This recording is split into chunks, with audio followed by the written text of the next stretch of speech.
Hey. All right. So we are getting things situated. Tech is going to tech on us all the time. Okay. We are now live over on Instagram. Yay. Okay. We are making this happen. I'm so excited because we've been trying to figure out how to stream on multiple platforms. So prayerfully you all can hear me as we go ahead and get things going. Let me know in the comments that you can hear me so that I know that I'm not just talking to an empty room.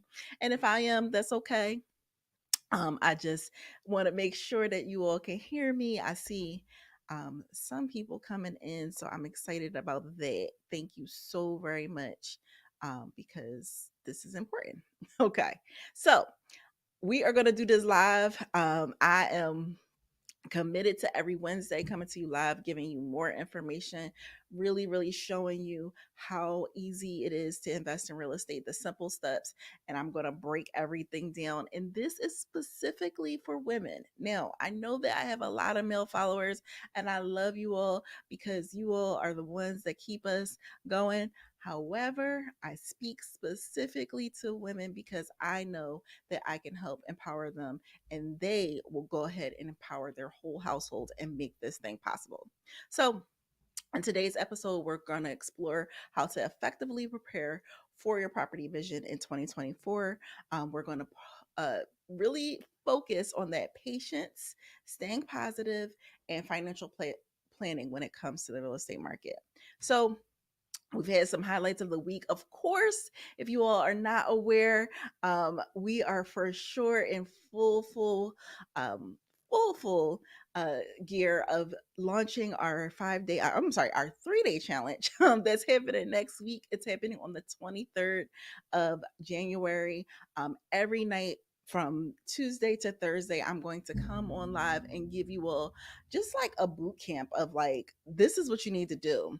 So if you are wherever you are, you can comment um, the word, you can comment the word vision and just make sure, comment the word vision to get into the challenge. And I can't wait to see you all because I've done this. I usually do it and I usually do it every year.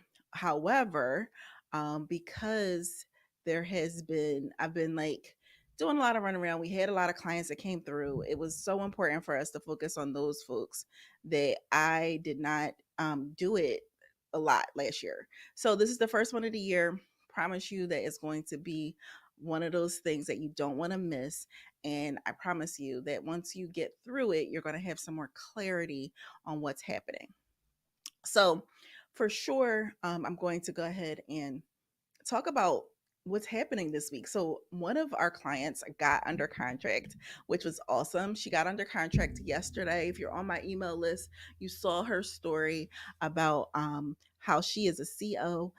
She is, we were trying to avoid her having to do any more overtime being so far away from her children. And so now she's adding about $675 every single month to her bottom line just by investing in one property. So I'm excited. I'm proud of her because she stayed diligent. She's been a client for a while. And so we've been looking, and sometimes we made it, sometimes we didn't, sometimes we made it, sometimes we didn't. So this is really awesome, and she has her inspection happening on Saturday. So I'm looking forward to see what's going on with the property so that we can make sure that we are making a good diligent decision. So let me know. I know that you all are, let me just make sure that Instagram is working really good. I know that you guys are over on Instagram. I appreciate it so very much. And we are going to make sure that you will, again, when you are there, make sure that you comment the word I'm sorry, the word vision, so that my team can send you the link to join our challenge, because the challenge is going to be awesome. It always is. And so tonight, like I said, we're going to go over what I think is probably the most important thing when it comes to investing in real estate. And that's really having the vision. right? A lot of us don't necessarily have vision when it comes to any of this, right? We are just thinking like, okay, I want to do this, but we don't put any action. So last week we talked about, putting some objectives in place so that we are making sure that we actually hit what we're setting out to do. But the vision is very important, right? I was reading an article that the New York Times put out the other day, and it went into showing how women have this goal of wanting to invest in real estate, but they have some struggles, right? They have some struggles because they are trying to figure out what needs to happen in order for them to invest in real estate. So I get those struggles all the time in my inbox. Jasmine, I don't have enough money. Jasmine, I don't have enough direction. Jasmine, I don't know if I should be investing in real estate or if I should be buying my first home. What is it that I need to happen? And so, because of that uncertainty, I always want to on a continual basis because I don't want anyone to feel left out or feel lost or feel like they're struggling, because feeling like you're struggling in a new situation is not fun, right? And so the first thing I always get is I'm struggling with knowing the steps, right? So investing in real estate is much similar to buying a home. And if you haven't bought a home before, it's really just it's a lot of pieces that just come together for the good of the whole thing, right? So the first thing that you're going to do is you're going to really take an inner look at where you are financially, right? So financially, most of us are trying to figure it out, and that's okay. But with you trying to figure it out financially, you have to be able to say, okay, I have this. I know where I'm at. I know what my credit score is. I know how much income I make. I know how much money I spend per month. I know how much debt I have. But I'm not sure if this is going to help me or if this is enough for what I want to do. And when we are unsure and we have those challenges and we're struggling with ourselves of how to get that done, we need to write it out, right? So I have my little journal. I usually have a journal or notebook by me all the time because I'm usually writing and scribbling down my thoughts, because this is the way that we kind of work things through and get it out. I have an accountability partner, and when I am trying to work through a new situation with her, she asks me, have you written it out? What is the plan? How are you going to be able to make this happen?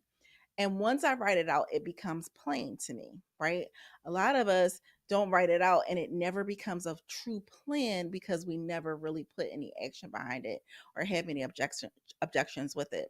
So typically what I'll do is I'll write it out and I'll look at what needs to happen in order for us or me, when I say us, I mean me and my children, to be able to get to this next goal. And there's probably a bunch of moving parts, right? There's probably a ton of moving parts, but every problem has a solution. So all you have to do is write out every little thing that comes in and then start either delegating it out to people to help you, do some of the pieces that need to be done, drop some of the stuff that's not going to be significant. It's just something that's playing in your head, or go ahead and delay it to the point that you can go ahead and do it at a later time.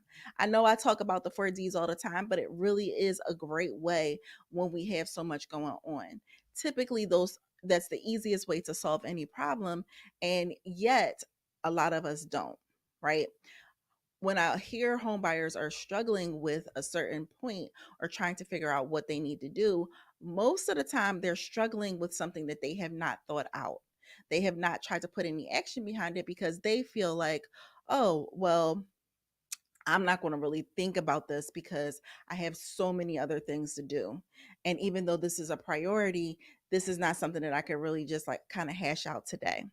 So, one of the things that I encourage you to do if you're looking to purchase your first home, if you're looking to go ahead and um, purchase your first investment property, is to write it out, right? Write out that goal, and then you can envision it because now you can see like some headway, right? You can see the light at the end of the tunnel. And I promise you, when you do that, you're going to feel a lot better, right? So when we're thinking about the obstacles of what that home buying process or the buying process looks like, it those obstacles are things that can all be solved. there's no problem. I've worked with, we looked at a chart. We looked at a chart of how many clients we've closed, in the last 10 years, and it was over 1,500 people, right? 1,500 transactions. And with that, looking at that, what I'm saying to you is there's nothing that I haven't seen, right? That that I haven't seen, that lenders haven't seen, that we can't solve. But until we put it on the front, we're never going to be able to get a solution to it. So some of the struggles and obstacles that you have don't necessarily have to be that much of an obstacle. It really can just be something that is a little bit of a hurdle that you need help with, and then you're able to get to the next level.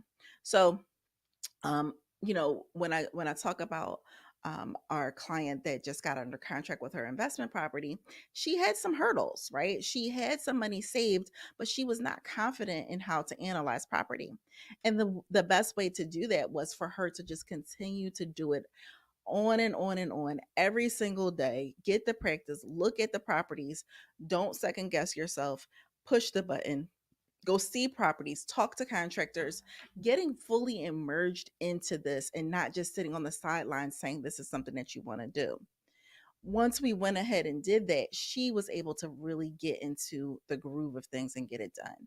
So now she's under contract. She's going to purchase this property. I think I just looked at the numbers. She's only going to need $9,000 to close, plus her closing costs of about another, I'll say about another $7,000. Cash flow about $600 into this property. And it's going to be one of those things that she's going to want to do over and over and over again. So when I ask those questions, hold on, I have questions because I have some viewer questions that came through. So the first question that I've gotten is, what's your top piece of advice for staying patient and positive during the often lengthy process of purchasing your first home? Okay, let's talk about it, right? Because when you are purchasing your first home or purchasing your first property, it can seem like it's never going to happen. And that's just the reality of it. We closed on a lady last week, and she was like, Jasmine, I don't know. I'm about to quit. They're asking a lot of questions. I've never had to go through this before. The one thing that I always tell everyone is the more positive you stay, the more likely, right? Because when you go through and you're being negative, there's nothing that I can do to help your negative outlook. All I can do is just do my part and make sure that I'm coordinating everyone that's involved in the transaction to make sure that it closes. You have to stay positive. You have to stay prayerful. You have to say, that and steadfast that you're going to actually get this done, instead of, oh my God, they're asking another question. Is it going to happen? What's going on? The other thing is finding the property, right? A lot of times the patient goes out the door because you're like, oh my goodness, if I have to go to another showing, look at another property that's not going to work. We try to eliminate a lot of that. A good agent is going to tell you, hey, let's look at some of the exterior stuff before we even schedule a showing so that we're not wasting our time. If you don't like the neighborhood or can't change. So because I can't change it, you need to take some time and say, this is not the one for me to do. And then we go through and do a bunch of soul searching in the area in order for that to make sense. Does that make sense to you, ladies? Let me know in the comments. And again, make sure that you all are participating in our challenge. It's if you comment the word vision, my team will go ahead and send you the link so that you can enroll, because it is 6 days from now. And so we are looking forward to that as well. Okay, so let's get back. That was one of the questions that was actually a really good question.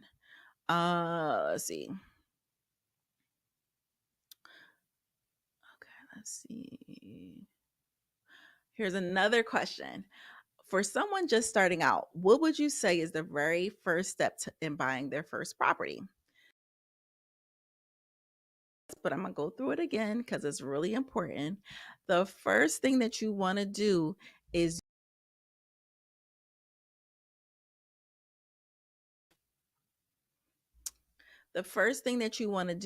you want to go ahead and you want to um when you're purchasing that first property is look at your finances. The best way to know how this is going to end up is to know where you stand financially.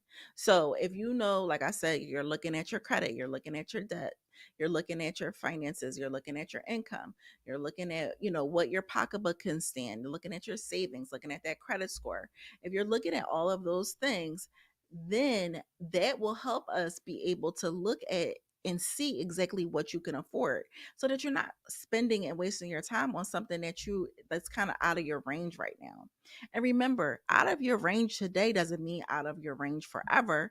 It just means that you need to take some more steps, right? So I always tell people right before the new year, we close a young lady closed on a house and she was so grateful to do so. She bought an ugly house. She bought a house that needs work.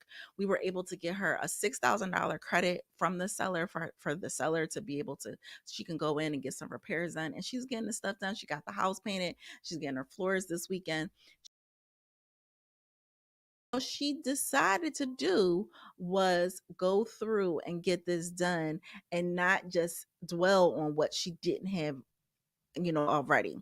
She will live in the property for a year or two, and from there, she will go ahead and use that property as a rental property when she gets onto a bigger place or, a nicer neighborhood or whatever the objective is. You have to have those steps. But if you don't start, then it's going to be nothing, right? You're just going to get nothing. And so you have to be able to go ahead and get that started. The next question is, let's see. From in your experience, what are the most common mistakes first time property buyers make and how can we avoid them? That's huge, right? In my experience, the biggest thing that people do is they quit their jobs. It may sound crazy, but they quit their jobs when they get pre approved. You probably have been tired of the job. It's probably been getting on your nerves all this time. And for whatever reason, you decide, I'm going to quit my job. That is the thing that I do not want you to ever do in the middle of a transaction. And it's happened so many times. I can't tell you. It's literally in my 15, 12, well, 14 years is literally happened. I don't know, at least 2, 3 dozen times. People just quit their job in the middle of the transaction. They think that because they're approved, they don't have to work anymore. And that's just not the case. You want to avoid that. You want to have income. They want to know that you can pay this loan back. They don't care if you have some side hustle or a dream that you're following. You want to have the stable income until you actually purchase. So that's the number one mistake that first time property buyers make. The other thing is that we take our paperwork, like the things that, our company's paperwork, our pay stubs and things like that. We don't have that organized. And so when the buyer doesn't have that organized, it's like pulling teeth to be able to get what we need out of the situation. And so that can be difficult as well. So you want to avoid that by just staying organized. As you get pay stubs, if you know you're going to buy a house, start scanning those pay stubs in. Don't have them crumbled up in your back pocket and then need to go ahead and find them. A lot of it is online these days, so it's not as difficult. But I've had situations where, the online portal has switched and they don't have the old pay stubs or it takes some time. Like there's been all types of things that have happened. And so you want to go ahead and get that done, and make sure you have that set up. Let's see. Let me see. I'll save some of these questions for next week.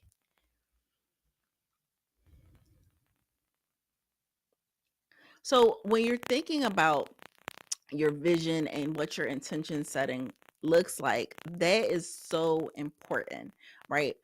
Putting your intentions out there. I was reading an article about intention setting and visions and goals and all of the things. And what I believe is that you have to have your prayers in there first, right? You have to ask God literally, what do you want me to do? What is happening? What is it that you really want me to do? And God knows your desires, right? And so with him knowing your desires, you can go ahead and have that be the catalyst of it all. And then ask God for the vision of what that looks like, and then you'll be able to get whatever it is that you want, right? And I know some people are like, oh, I don't know. I'm telling you, this works. When you go ahead and you literally go to God and you what's the word I'm looking for? You really just strip it all down and say, this is what I want. This is what I need to happen. I promise you that you are going to be able to say or see that things are happening in your favor. So from there, what I say is once you actually put that vision and let God give you what that vision looks like, then you're able to go ahead and do the moving parts. You're going ahead and see exactly all of the objectives that you have to follow happen in order for you to be able to get to your goal. And as soon as you do that, I promise you, you are going to find that it's going to work a lot faster in your favor, but you have to be committed to what it is. So, like I said, next week we are going into challenge season. I am so excited because one of my favorite times of the year when I'm able to really pour into people. So far, I think we have 100